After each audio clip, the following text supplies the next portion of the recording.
I agree with Pusha T. Kanye West is not a man.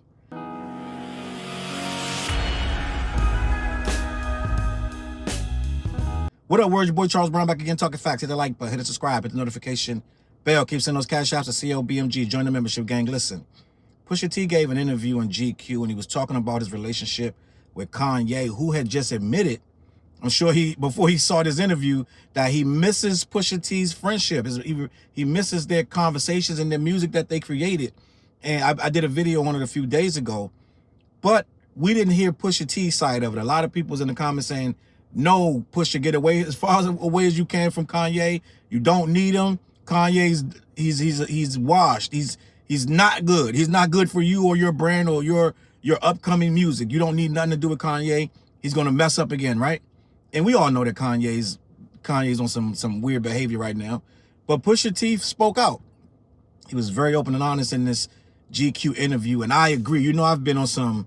I'm not feeling Kanye whatsoever for a few years at this point. I have not been like in the slightest shy about my disdain for Kanye West. I'm not feeling this guy at whatsoever all. So with that being said, I want to have this conversation because there's not many people that are not afraid to speak on Kanye openly. For some reason, no one. I can't remember any rapper, producer, actor, anyone that really goes straight forward and just speaks in depth about Kanye, calling him out on his weirdo behavior and the things he says and done, and his fake martyrism where he can't see my kids, da-da-da. I'm not buying none of it, and I don't think you should be able to see your kids till you get yourself together. But let me read this article, and I want to have a conversation. Pusha T delivers a scathing psychoanalysis of why Kanye isn't a man. I'm here for it. Pusha T's interview with GQ comes as the Clips prepares to release their first album in 15 years. Let God sort them out. I'm super geeked about this. The stuff that I'm hearing right now, gang. Just the 2 tracks. Well, I already know Pusha's track record, but just the 2 songs that I've heard, I'm ready. I'm right there. I'm like, this gonna be another classic. I don't think this guy misses. He's just so locked in. Is just good at what he does. So let me continue.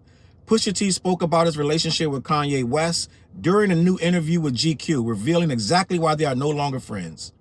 He explained that he doesn't respect his former collaborator as a man. Pay attention to that word. He does not respect him. So I don't think you're going to see these 2 guys keying it up. I know Kanye just said that they did talk, but I think that was like, he said, we just talked a few weeks ago, but I think that was a while ago. That might have even been last year. So I don't know if him and Pusha are going to be keying it on the on the red carpet anytime soon. I don't know. You never know. People patch things up. But right now he's saying he does not respect him. He does not respect his former collaborator as a man and is unable to hide that opinion of him while they are together. See, he's not a yes man. I tell you all the time, nobody's around Kanye but yes men who are willing to bury their opinion, they'll bury their pride. If I see you in a room with Kanye, I'm already knowing you're tucking your tail.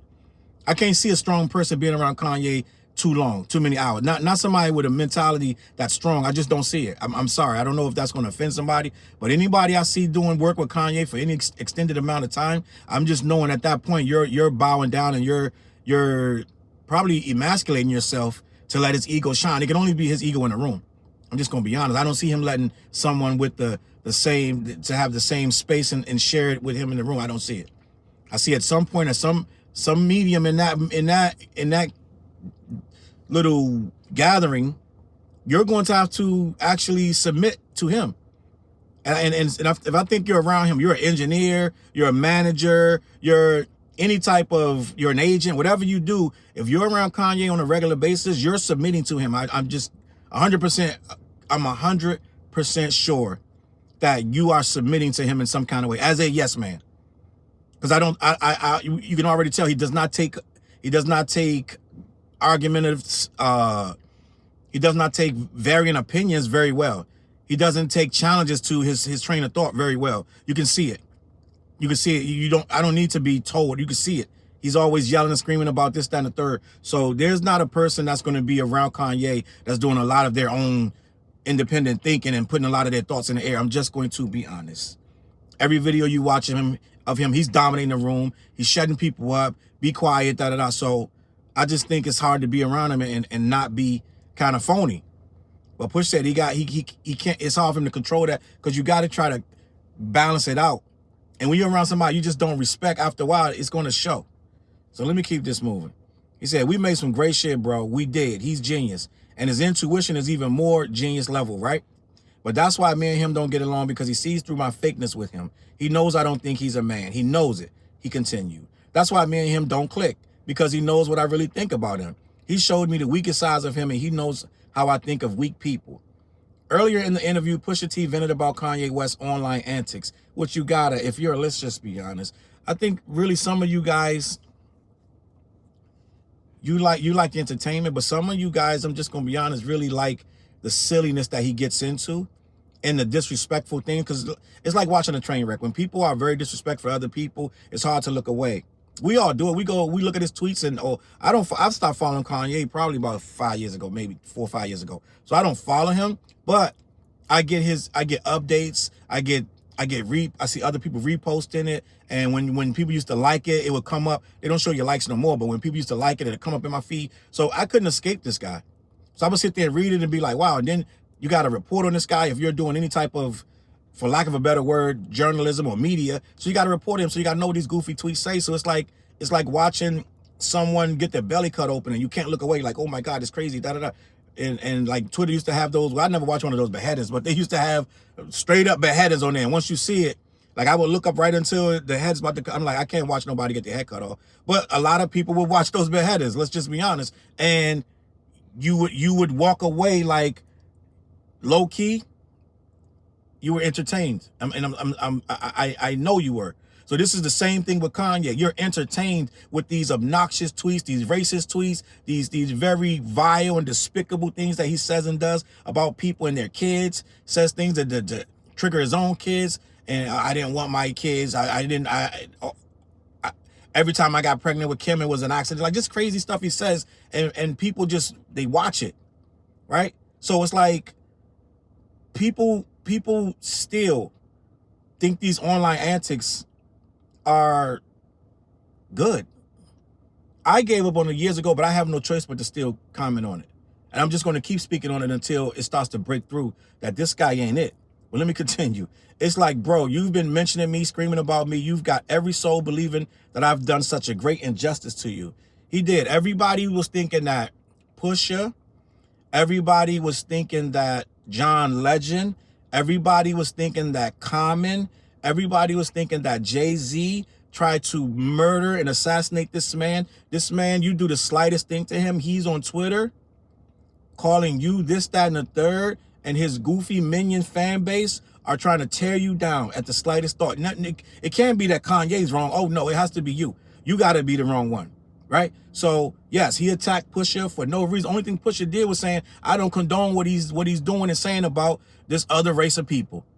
Right? And Pusha stayed with him way longer than I would have. And he protected him way longer than he needed to. I always said Pusha went too long defending Kanye West. Too long. And when he finally broke from him, what Kanye do? Attacked him. He didn't even break from him in a bad way. He just spoke his mind and Kanye let him go. Like, I'm all set. So it's like total loyalty or nothing. So he started bashing him in the public. He said, you got every soul believing that I've done such a great injustice, and that's a lie. He goes on his rants. The one thing I can say about him is that he knows that every issue that he's having and crying about online right now, I've told him distinctly about those things. And so when he gets up there in its KKK mask and he's screaming behind it like a pro wrestler, that's funny as hell. He got to scream behind a mask. He don't talk to me like that. He talks to others, he said. So what he's saying is Kanye, all that stuff, he's never bit his tongue with Kanye. All that stuff, the goofy stuff Kanye does, he's saying he was one of the realest ones that would call him out. And Kanye would low-key probably, I want to say in a weird way, respect him to a degree. But Kanye's only going to respect that for so long before it's a full-on shouting match and before you two are at odds, which is where it sounds like, if you listen to Pusha T between the lines, even years ago, if you listen to Pusha T 2, 3, 4 years ago, Pusha would describe their relationship, and he say they argued over the album. They argued over other artists. They argued over what music to put. It sounded like they were arguing all the time. If you really listen to Pusha T, it sounds like this guy is clashing because Pusha T knows he's a man, and Kanye feels like he's a man. So, but Kanye's not trying to hear no opposing opinion, so therefore they're clashing, even if you're telling them right? So it sounds like, far as the music-wise, Kanye was a genius and he put Pusha in position to be where he is. But it sounded like everything else Pusha pushed back on it. And it never was like something that they agreed and settled upon. They just moved forward.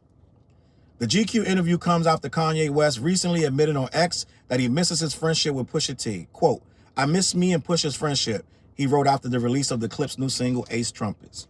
This means he heard the song and he knows it's dope. Kanye wants to be the dope. Remember, it was Kanye and Pharrell both producing Pusha's album.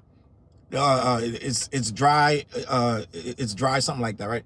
But they both had a certain amount of songs, and they were going back and forth about the song placement, and they were arguing about that. Apparently, him and Kanye was arguing about song placement, this and that. They ended up doing something that I thought you could call it genius. I didn't like it, where they split the album up in two parts. They had Pharrell's mix and Kanye's mix, where they did the track order differently. After he dropped It's Dry, right? I don't remember the full day, but it's eluding me right now. But after he dropped It's Dry, right, with the Whitney Houston cover, they came out maybe a week or two later with two separate versions of it. It was Pharrell's version and Kanye's version. I'm almost 100% Pharrell had nothing to do with that. I'm sure they did that because Kanye wanted it out there. Well, this is the track listing I would have did, right? So Pharrell had to do a track listing to match, because Kanye having one of his own would have looked crazy, right? So he's like, we're going to both do one, I never listened to neither one of them. I like the album the way it was. So I never went and listened to, I'm going to listen to Pharrell's version. No, I don't like when they don't change albums up. If the album is what it is, leave it like that, right? Don't change it up. Don't make a new track list and don't That's that Kanye shit, where he releases the joint and then he goes back and tinkers with it. I'm not one of these people. I'm not a fan of that. I'm not a big fan of that. Once you drop it, it's dropped. I don't like all this playing with it and remixing and then, oh, this is the version of Wolves you never heard. It's the 7th version. Like, get out of here with that. That's that Kanye bullshit. I don't like it. But let me continue. Yes, I'm ranting. So Ace Trumpets arrives ahead of the Clip's highly anticipated reunion album, Let God Sort 'Em Out. The project marks their first collaborative release in 15 years. The album is due out on July 11th, and I'm here for it. As we already know, Kendrick is going to be on there, but I also got wind, and then I don't know if this is true. Some YouTuber is saying that Nas is on there and Jay-Z is on there. This is alleged, but that Jay-Z wouldn't make sense for that verse because he was allegedly waiting on some verse that he couldn't get, and everybody's like, is it Kendrick? But Kendrick verse been done since last year, so it has to be something of significance. And if we get a Jay verse, this album gonna go through the roof. I'm expecting a lot of numbers, and it's, you know, hip hop is getting restored, gang, but it never went nowhere. Just we have to wait, and it comes in spurts and pockets, and we just got this Joey Bad. Like right now, hip hop is back, gang. He's got this Joey Badass battle. Daylight and Ray Vaughn been introduced to millions of people who would have never heard of them. Joey Badass introduced to millions of people who didn't know he even rapped. They only knew him from TV, Mr. Robot and Power. So it's a great time for hip hop, and I'm here for it, gang. Let me know what you think. Head on over to CLBMG.com. Also, head on over to black-yeti.com. Make sure you let them know who sent you. They ship everywhere in the world. They are the sponsors of this show and the What Show we do every Wednesday night. We will be talking about this topic and many others. Make sure you tune in on my YouTube channel and 7 different platforms. We're on 8 platforms total. All right, I'm going to catch y'all on that flip side. Peace. Look, mission impossible to drop a few lines without dropping old times when Southern Hill was still a gold mine. When pistol grips was my shit and I sold mine. When Alias was not a show and they told mine. Elevate your mind with high quality THC infused products. BlackYeti.com. Black-Yeti.com.